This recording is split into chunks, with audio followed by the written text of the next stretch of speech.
Juan Pablo, ¿nos estás escuchando ya? Sí, ¿qué tal? Buenas noches, ¿cómo les va? ¿Cómo andan? Hola, Juan, ¿cómo andás? ¿Cómo están? Muy ¿Todo bien, bien? ¿vos? Antes de hablar de lo importante, yo no sé por qué no estás en el estudio. Tuve un problema de traslados, de transporte. Ajá. Y se me complicó, Y hoy pero hubiera estado re buenísimo. bien, hubiera estado re bien porque aparte como el Fefo no está, quizás nos gustaba y ya nos quedábamos con vos. Ah, mirá. No, el tema es que no arreglamos honorario en términos de conducción. Que en el tema... Y además quería decir algo, recién estaba escuchando la selección musical y Ajá. recuerdo que cuando cazábamos Utopías con Micaela me acusaba de que era un mal seleccionador musical. Bueno, Vos no sabés que quería ya que decir al estás aire, acá ¿no? entonces y que lo que decías al aire... ¿Y hoy, eso qué significa? ¿Que la canción que pasó recién no te gustó? Y era más de la onda de lo que pasaba yo, me parece. ¡Ah! Mercedes Sosa. es re loco porque hoy está re tranquilo el programa, porque no está el Fefo, pero no porque el Fefo no sea tranquilo, quiero de verdad lo digo, sino porque se viven peleando con Micaela. O sea, hay corte... Pero vos, Juan, le tenés Pelea. que decir a la gente que era Cazadores de Utopía. Hay muchas personas que no saben. Sí, era un programa de radio que hacíamos los sábados con usted y una tal Sabrina Berlo que anda por la zona de España en este momento. Que bueno, le hicimos militancia durante la presidencia del macrismo, hablando al tema que nos convoca, de qué le causa a la Argentina este acuerdo con el FMI. Nosotros, bueno, en esos momentos la militábamos fuerte, donde le metíamos pecho a las balas, no solamente por levantarnos los sábados a las 9, 8 de la mañana para ir a conducir de 10 a 12, sino porque nos tocaban momentos heavies. Sí, nos tocó un tiempo difícil y era un programa de la resistencia, como muchos en aquel tiempo. La verdad, una experiencia hermosa. Ojalá se vuelva a repetir en algún momento. Ojalá Creo que sí. que Ojalá pronto. te voy a dejar elegir la música. Igualmente Bueno. te aviso que en este programa, excepto lo que pasó recién, que fue a modo más del momento que de reivindicar el 24 de marzo, por lo general la música es un mix de selecciones en el programa. Bueno, Está para muy quienes bien. no conozcan, Juan Pablo es contador, recibido en la Universidad Nacional de Entre Ríos, docente en el Instituto Nacional de Capacitación Política INCAP, docente de Economía en la Universidad Autónoma de Entre Ríos y es miembro del colectivo EPA, Economía Política para la Argentina. Bueno, un poco esto Entre otras cosas. Entre otras cosas. Y hincha de Racing. No sé qué Fanático. tendrá que ver. Qué loco, chico. Y No bueno. quiero decir nada, pero mi papá era contador e hincha de Racing. Ay, Dios. Ah, bueno. Qué fuerte. Me Vos- imagino que vos también sos hincha de Racing. Vos sabés que le tengo un gran amor a Racing Club. Mi hermana es de Racing. Es la única de la familia que es de Racing. Qué sufrimiento. Bueno. No, al contrario. Escuchamos en un el último poquito. tiempo. Estuvimos hablando hoy que estaba el presidente en la ciudad. Y yo dije, qué lástima que no me lo crucé porque le hubiera preguntado por qué vas al almacén a comprar un potecito chiquito de crema y sale 400 mangos, digamos. Ujú. ¿Y qué tiene que ver eso? Y de la forma preciosa que lo explicas, con el acuerdo con el Fondo Monetario Internacional, con, bueno, obviamente la inflación, con los sueldos que quedaron, no sé, en qué peso, etcétera, etcétera, etcétera. Contanos un poquito. Uy, qué problema poder sintetizar toda esa problemática en tan pocos minutos. Seguramente vamos a poder profundizar en otro momento. Pero a grandes rasgos, hablar de que la inflación quizá debe ser uno de los problemas más importantes que tiene la Argentina hoy y a lo largo de toda su historia, ¿sí? Tenemos la inflación quizá más grande del mundo en este tiempo, estamos superando inclusive a Venezuela. Dio 4,7 el indicador de febrero y en las primeras semanas de marzo estamos con cifras que preocupan y asustan. Hoy se han tomado algunas medidas que a mi criterio algunas son más de lo mismo y otras suenan un tanto tentadoras en razón de poder solucionar la cuestión, porque como siempre dicen los heterodoxos, la inflación es multicausal, no se debe a una sola causa. Los ortodoxos en economía plantean que la inflación es monetaria, que es solamente por la emisión de billetes, ¿sí? Los heterodoxos plantean que hay múltiples causas, como puede ser la demanda, los costos, el tipo de cambio, la concentración monopólica, y yo avalo un poco esa idea de la heterodoxia. En Argentina hay concentración monopólica, ¿sí? ¿sí? Hay cadenas de valor que van incrementando el precio, o sea, no es lo mismo lo que se le paga al productor de leche, o sea, supongamos que el productor de leche recibe 30 pesos y después la góndola está a 110, hay toda una cadena que va incrementando ostensiblemente el precio hasta llegar a los consumidores. Bueno, hoy una medida de hace un par de horas a la tarde, el secretario de Comercio Interior, Roberto Feletti, a mi criterio uno de los más capaces de la Argentina para llevar adelante este tema, pero no se trata de una persona, sino que tiene que haber toda una conciencia ciudadana a la hora de defender los precios.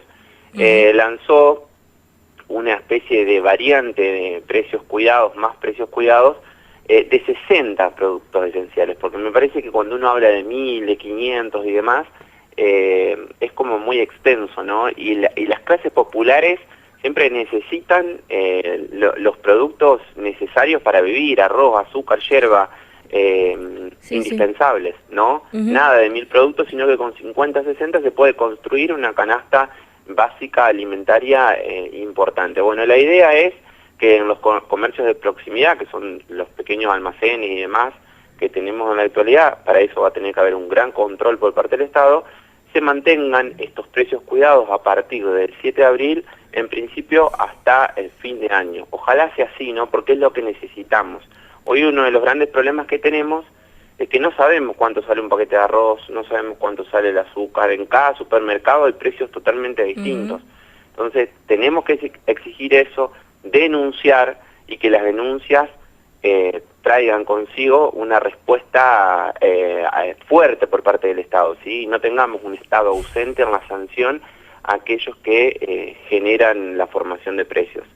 Es muy difícil encontrar soluciones. La única solución a todo esto, creo yo, es tener más Estado, mayor presencia. Y cuando hablamos de Estado no hablamos solamente del Poder Ejecutivo Nacional, sino también de las provincias, de los municipios, de las juntas de fomento y de la comunidad en general, que es la que cuando ve que el Estado funciona también se hace partícipe a través de denuncias, con las aplicaciones y demás, para ir tratando de cuidar de que el precio del arroz esté 70 pesos en abril y en diciembre, y se pueda cuidar obviamente los ingresos, sobre todo de los sectores populares. Los datos en relación de los últimos indicadores de inflación marcan que para que una familia tipo, que son 2 adultos y 2 menores en Argentina, con la inflación de febrero, tenga que tener, para no ser pobre, un ingreso mensual de 84.000 pesos. Y para no ser indigente, un ingreso mensual de 38.000 pesos. Ahora, ese es el gran problema que atraviesa la Argentina, y creo que en el corto tiempo que le queda de gestión a este gobierno va a tener que trabajar de manera intensiva para poder generar precios más cercanos a las posibilidades que tiene la gran mayoría de la población. Y te consulto, la inflación en Argentina, ¿qué tiene que ver, o si tiene que ver, con el acuerdo con el Fondo Monetario Internacional? Podría decirse que sí, porque, a ver, el acuerdo con el fondo, y hacemos un poco, y tenía que ver con la pregunta inicial que hiciste, yo me fui un poco por las ramas.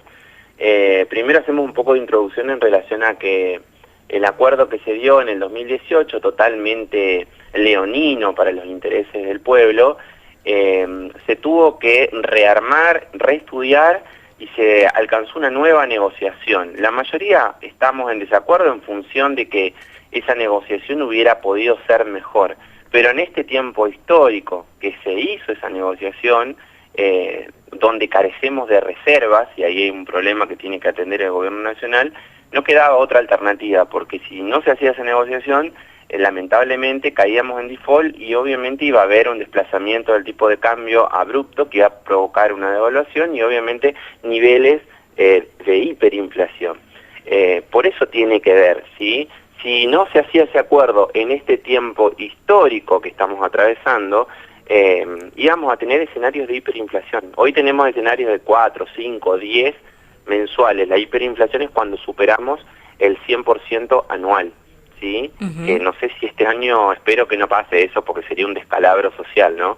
En ese sentido tiene que ver. Ahora bien, podemos plantear que el gobierno nacional, en estos 2 años que estuvo negociando con el Fondo Monetario Internacional podría haber alcanzado un mejor acuerdo. Se podrían haber hecho, como plantean algunos sectores, denuncias en niveles internacionales judiciales para que la Argentina sea más favorecida por esta situación, que es una verdadera estafa. Hoy una dirigente política planteaba que es como la segunda reestatización de la deuda privada que se hizo en la dictadura militar. Bueno, podría ser, sí.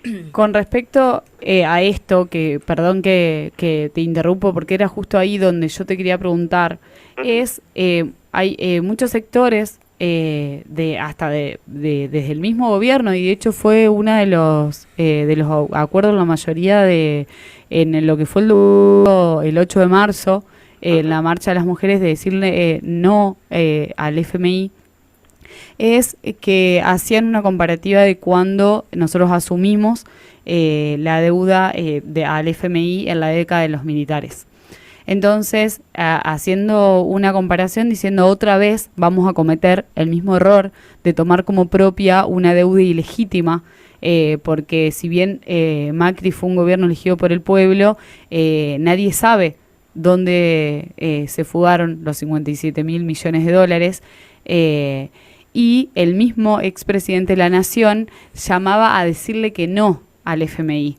Entonces, ¿hasta qué punto, más allá de que bueno, esto que comentabas, que podíamos caer en una hiperinflación, hasta qué punto es seguir como tapando los huecos de la derecha, tapando como que los gobiernos populares son los más atacados y a su vez son los que van como, bueno, nosotros somos como si fuésemos los bonitos de la película, ¿no? Vamos tapando los huecos, total, cuando son las elecciones, a nosotros nos tumban. Sí, surgen un montón de interrogantes en lo que vos decís. Primero decir que en la dictadura, cuando comenzó la dictadura, Argentina estaba prácticamente desendeudada, debía 8.000 millones de dólares. Cuando terminó la dictadura, debía 45.000 millones de dólares. Ahí comenzó el gran proceso de endeudamiento de la Argentina. De esos 45.000, 23.000 millones de dólares fue una estatización de deuda de sectores privados, de las 70 empresas más importantes de la Argentina. Bueno, por eso se plantea que ahora reconocer esta deuda sería como una estatización de esa deuda que es totalmente leonina. ¿Por qué? Porque Argentina se endeudó en 44.000 millones de dólares con el fondo, y la gran mayoría de esos recursos no se traducen en puentes, obras y demás, sino que son recursos que fueron fugados, divisas fugadas por aquellos sectores que vinieron a hacer la bicicleta financiera. Cuando vos planteas lo del Fondo Monetario, que parece que es una problemática que no nos podemos sacar de encima nunca, me parece que la gran derrota en este tiempo es política y cultural, porque en estos 2 años no logramos incorporar en la discusión pública, en la discusión del supermercado, de la cancha, de cada uno de los lugares sociales donde nosotros andamos, esta problemática que nos cruza al medio y es la que en definitiva marca el rumbo de la Argentina para los próximos 15, 20 años, ¿no? Entonces la gran derrota pasa por ahí. Nosotros no negociamos con el fondo. El fondo, ante una situación de absoluta debilidad de la Argentina, nos vino a imponer condiciones. Lamentablemente, más allá que son condiciones un poco mejor a lo que son los acuerdos que se hicieron con otros países anteriormente. Igual creo que a través de la figura de Guzmán se generaron muchas expectativas que no se terminaron de concretar en la realidad. Ahora, yo pienso, ¿no? ¿Qué nos pasa? Porque esto que vos decís, que yo pienso igual, que es una gran crisis política de dirigentes y claramente cultural. Hoy te escuchaba, bueno, nada, de vuelta, ¿viste? O sea, bueno, vamos a tener que nosotros denunciar cuando vayamos al supermercado y de estos 60 productos haya 40 que no estén, ¿viste? Es como, yo veo a cualquiera de nosotros, pero fundamentalmente a las personas de sectores más vulnerables que van a comprar algo y la verdad es que no tienen ni un celular para denunciar, o sea, de verdad, ¿viste? Entonces, a mí me resulta, digo, el Estado, porque también, digo, no sé si es derecha, izquierda, me parece que es un Estado también que a lo largo del tiempo ha decidido manejarse de una forma que ya es inentendible, digamos, y la Argentina está muy cansada también, básicamente. Sí, ¿Cuál es o sea, digo, cuál es la responsabilidad del pueblo y cuál es la responsabilidad de la dirigencia? Y cuando digo la dirigencia, no solamente digo el ejecutivo que está gobernando, porque nosotros tenemos un sistema legislativo muy fuerte, tenemos agencias de control fuera de los poderes, también dentro de los poderes, por supuesto que también tenemos un sistema judicial. O sea, digo, hay una gran crisis estatal, o sí estatal, porque finalmente el Estado somos todos, digamos. Sí, yo creo que la responsabilidad principalmente es de la dirigencia que gobierna, pero también un poco cada uno en nuestros ámbitos hacer un mea culpa de, digo como ciudadanos, ¿no? ¿Por qué votamos expresiones, y lo hablo en general, ¿no?, que tienen que ver con procesos neoliberales que nos endeudan y nos martirizan para toda la vida, ¿no? Ahí hay una gran responsabilidad, porque la gente que votó a Cambiemos en el 2015, cuando Argentina estaba desendeudada,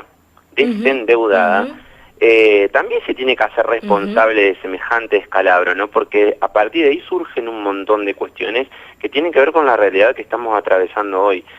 A mí me parece que la ausencia de política, de discusión, de la cultura del debate, nos ha hecho muy mal y lamentablemente no hemos tomado conciencia de la problemática de la deuda, que ha sido, conjuntamente con la inflación, pero la deuda es mucho más importante, uno de los elementos que nos ha hecho perder mayor soberanía y libertad a lo largo de nuestra historia. Coincido con vos cuando planteás que los sectores populares van a un súper y no tienen para hacer una denuncia y demás, pero para hacer una denuncia nosotros necesitamos ver que el Estado, aquel sector oligopólico, monopólico, que concentra la riqueza y que no cumple con las normas, le genere ciertas multas y demás, y no vamos a confiar nunca.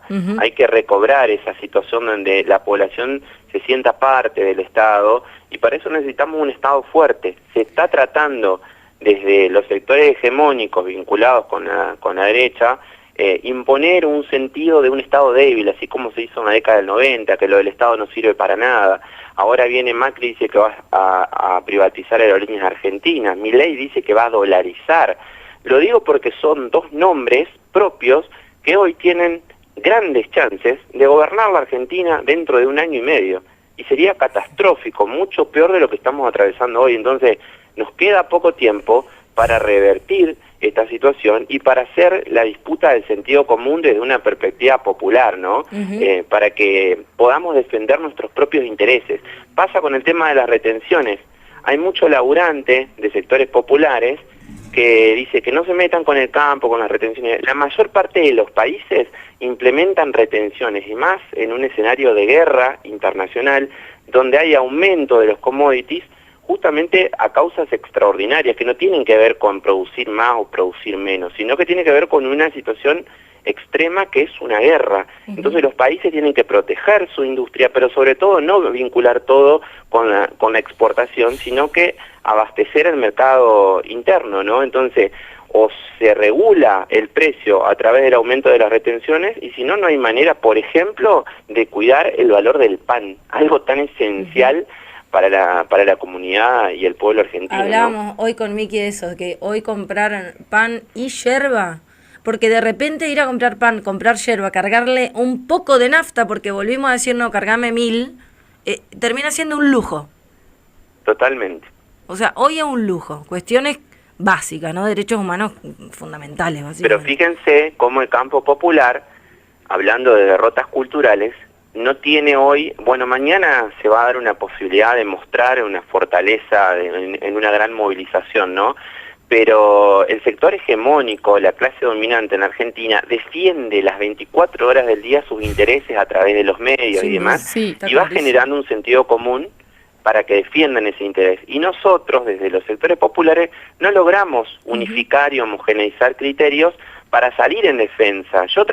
Hubiéramos tranquilamente organizado una enorme marcha a Plaza de Mayo pidiendo que sí se apliquen las retenciones para que baje el precio del pan, y no se hace. Sí, sobre todo, Juan, con respecto a lo que decías recién de los medios de comunicación, hay que decir que tienen pautas publicitarias millonarias y de alguna forma estamos bancando esto. Pero lo que yo te quería preguntar un poco, yéndome cuando hablabas de esto de ir a una línea de productos cuidados como más real, donde haya un mayor posibilidad de un mayor control, es también... ahí se generan dos problemáticas. Una, que el pequeño comerciante muchas veces es tanta la cadena de reventa que por más de que quiera ponerlo al precio cuidado no lo puede hacer, porque no es que le compra el productor directo. Y hasta qué punto no hay que empezar también a pensar a la soberanía alimentaria y a impulsar como una especie de política para los precios cuidados a la venta al productor directo, ¿no? Porque muchos de los pequeños comerciantes, uno de los primeros reclamos era digamos, yo no puedo poner el precio de la yerba a precio cuidado 300 pesos si el que me la vende a sí, 2.80.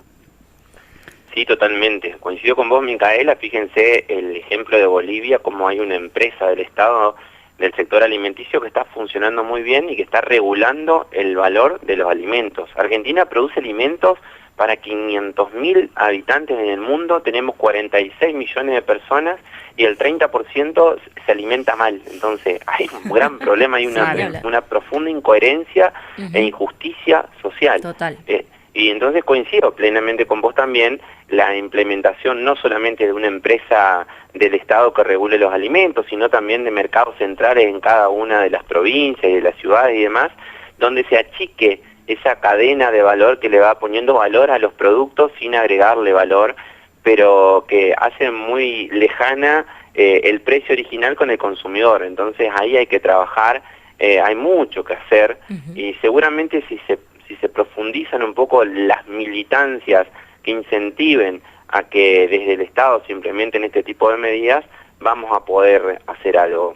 Me da la sensación que hay falta de conducción en los sectores populares y que eso lamentablemente no nos marca un norte para saber a dónde tenemos que luchar para poder pelear contra estos sectores que son extremadamente poderosos. Y una última cosita, cuando vos planteabas lo de los comercios de proximidad y demás, un economista conocido, Alejandro Barrios, que estuvo en su momento en nuestro programa, planteaba el otro día de que él tuvo la idea hace un año, se implementó pero muy poco, de poner el precio en los productos, es decir, el arroz de cierta marca tiene que valer 80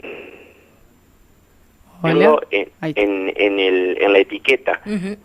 Pero porque el Estado lo que tiene que hacer es la negociación con las grandes productoras, ¿no? Cuando llega al almacén ya tiene que llegar con el margen de rentabilidad del almacenero. Es ahí donde hay que proteger y cuidar el bolsillo de los consumidores. Te hago la última. Ninguna disputa. ¿Hay que pagar la deuda contra el FMI o no? Ideal sería no pagar algo que proviene de una estafa para el pueblo. Eso sería un escenario ideal. El tema es que si hoy no pagamos la deuda, entramos en default, se genera hiperinflación y además, sobre todo, nos quedamos afuera del mundo, como es el caso de Venezuela, que le hacen la vida imposible, ¿no? El poder económico no es solamente nacional, sino también es internacional y te impone reglas y normas cuando estás en un estado de debilidad como es el de la Argentina. Creo que en el 2018, cuando nos endeudamos con el Fondo Monetario Internacional, habría que haber generado, y eso uno lo ve con el diario del lunes, una masiva movilización tratando de voltear ese acuerdo que después nos termina generando mucho malestar para el conjunto de la ciudadanía. Lamentablemente no se pudo hacer, no se hizo, no se quiso, no se pensó, y hoy estamos pagando las consecuencias. Bueno, no tenemos muchas posibilidades de elegir, nos imponen. ¿Nos prometés que la próxima vez venís al estudio, punto uno? Porque aparte yo seriamente quiero analizar si podés vos participar, y Federico, que ha decidido irse, no sé, no nos ha mandado saludos, nada, capaz que bueno, hacemos un cambiazo, el cucho. Voy a ir al estudio, lo prometo, en una próxima invitación y vamos a charlar. A mí me encanta hablar con vos, me parece que está re bueno, me parece que está bueno militarlo desde acá también, porque finalmente lo que nos ocupa a todos los días, así que un gustazo como siempre, y bueno. Bueno, nada, buenísimo, Juan, todo lo que se planteó y toda la info. Nada, más que saludarte y que sos bienvenida cuando quieras. Para toda la oyentada que quizás enganchó tarde, Juan Juan Pablo Enríquez, contador, profesor universitario y ante todo y sobre todo militante. Bueno, chicas, gracias por la invitación, ojalá nos encontremos pronto y sigan adelante profundizando esta batalla cultural desde la perspectiva y la comunicación popular. Abrazo gigante. Un abrazo. Un abrazo. Chau, chau. Adiós. Bueno.